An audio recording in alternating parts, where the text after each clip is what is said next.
பூண்டு ரசம் தான் வைக்க போகிறோம். அதுக்கு பார்த்தீங்கன்னா 2 தக்காளியை நல்லா கட் பண்ணி வச்சுருக்கேன். கொஞ்சம் மிளகு, ஜீரகம், கொஞ்சம் ஸ்பூன் ஜீரகம் எடுத்துக்கோங்க. 1 ஸ்பூன் மிளகு, ஒரே ஒரு பச்சை மிளகா போடும் காரத்துக்கு, கொஞ்சம் கருவேப்பிலை, கொஞ்சம் பூண்டு ஒரு 5-6 பல் பூண்டு எல்லாத்தையுமா போட்டு ஒரு சின்ன நெல்லிக்காய் சைஸு புளி போட்டு நம்ம எல்லாத்தையும் நல்லா அடித்து எடுத்துடலாம். கொத்தமல்லி, ஒரே ஒரு பச்சை மிளகா, ஒரு 5 பல் பூண்டை வந்து இப்படி தட்டி வச்சுருக்கோம், அதையும் இதில் போட்டுடலாம். புளியும் சேர்த்து கொஞ்சோண்டு உப்பு வச்சு ஒரு லெமன் சைஸ் புளி எடுத்துக்கோங்க. ஒரு லெமன் சைஸ் புளி, கல்லுப்பு கொஞ்சம் புளி போட்டுக்கலாம். அப்புறம் தேவைப்பட்டால் போட்டுக்கலாம்.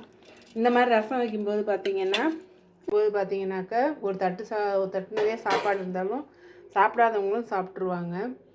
இது வந்து நமக்கு உடம்புக்கு ரொம்ப நல்லது. மிளகு ஜீரகம்லாம் சேர்த்து செய்யும்போது நமக்கு ஒரு அவசரமாக ஒன்று செய்யணும்னு வச்சுக்கோங்களேன், ஒன்றுமே நம்ம ப்ரிப்பேர்டாக இல்லை அப்படின்னா இந்த மாதிரி ஒரு சாதம் வச்சு ஒரு ரசத்தை வச்சோம்னா, ஒரு அப்பளமோ இல்லை ஒரு வடகமோ வத்தலோ எதையோ ஒன்று பொரிச்சோம்னா நமக்கு ஈஸியாக இருக்கும். பேச்சுலர்ஸ் வந்து இந்த மாதிரி செய்யலாம். ரூமில் இருக்காங்க, நைட்டு ஒர்க் முடிச்சு வராங்க அப்படின்னா அவங்களுக்குலாம் இது ரொம்ப யூஸ்ஃபுல்லாக இருக்கும். அரைச்சாச்சு. இப்போ நம்ம தாளிச்சிடலாம்.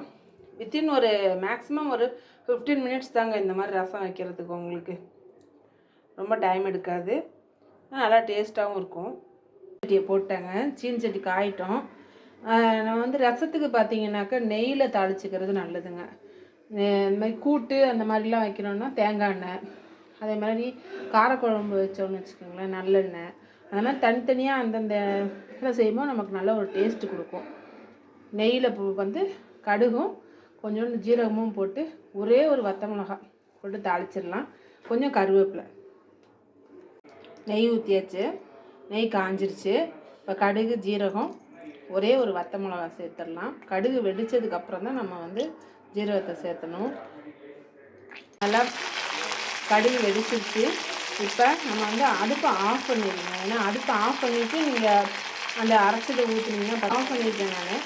இப்போ அதை வந்து அரைச்சி வச்சதை அந்த ஊற்றிடலாம். அரைச்சதை ஊற்றியாச்சு. அது லோ ஃப்ளேம்லேயே வச்சுக்கோங்க. இப்போ கொஞ்சம் ஒரு 1/2 ஸ்பூன் மஞ்சப்பொடி சேர்த்துக்கலாம். மஞ்சப்பொடி சேர்த்து எந்த ஒரு டிஷ்ஷுமே பண்ணணும். மஞ்சப்பொடி எதுக்காக சேர்த்துறோம் அப்படின்னா அது கிருமி நாசினி.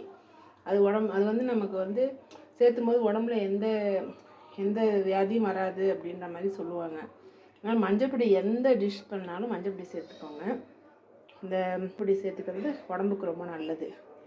மஞ்சப்பொடி போட்டு கொஞ்சமாக ஒரு 1 டம்ளர் தண்ணி சேர்த்து அப்படியே கொஞ்சம் தேவைப்பட்டால் உப்பு போட்டுக்கலாம். லோ ஃப்ளேம்லேயே வச்சுக்கணும், கொதிக்கக்கூடாது ரொம்ப.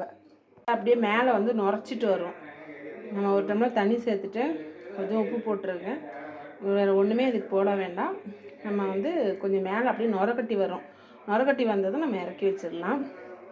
இந்த மாதிரி ரசம் நீங்களும் செஞ்சு பாருங்கள்.